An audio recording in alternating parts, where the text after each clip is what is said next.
After days of contradicting positions in the contentious Waki report, a consensus is slowly building, with both ODM and PNU sides inching towards the option of establishing a local tribunal to try suspected perpetrators of post-election violence. The underlying motivation on both sides, according to sources, is that this option, quote, is easier to manage. Set up that tribunal and deal with the matter because it's within your jurisdiction. Perhaps you can also fit into that law, that statute law, some mechanism that can provide for that perhaps limited amnesty or pardon. If in the minds of some of the individuals manage means that the process can't be manipulated, then they must remember that if whatever tribunal is constituted in a manner that is subject to domestic manipulation so that the overall objective is defeated, the international community will once again move in. The Waki report is set to be discussed this Thursday at the cabinet meeting. Parliament is then expected to establish a law that anchors the proposed tribunal in the constitution. It is at this level that politicians, it is feared, could design escape routes for suspected masterminds of post-election chaos. Parliament should, I think, now act in the interest of Kenyans. Parliament should pass a law that says that we've had it with impunity. We want to do this right. To lend credence to these fears, growing calls for a speedy establishment of a Truth, Justice and Reconciliation Commission.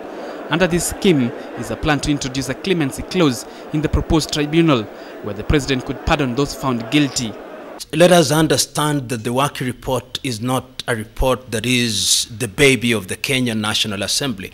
And therefore, the Kenyan National Assembly can only receive and note its contents. Even if the Kenyan National Assembly were to purport to reject it, it would not take away the sting of the report. We have to make sure that the tribunal that is set up is effective and it is competent and it is staffed by people who are competent to do the investigations to begin with, and then of course that justice is not compromised.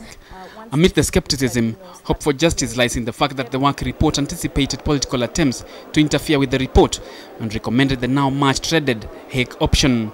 You remember in Chile, Augusto Pinochet even had the Senate give him immunity, but the international community said, no, we do not recognize such immunity. Kenya is a signatory to the ICC statute, and anybody, and in fact people have sent information to the ICC prosecutor to come and investigate. So that route is still open in the event that we as Kenyans do nothing about making sure that alleged perpetrators are brought to justice. The circus over the Waki report enters a new phase on Thursday. The cabinet meets and is set to take a position on the Waki report. Thereafter, the setting for the drama moves to Parliament. Emmanuel Talam, KTN Prime.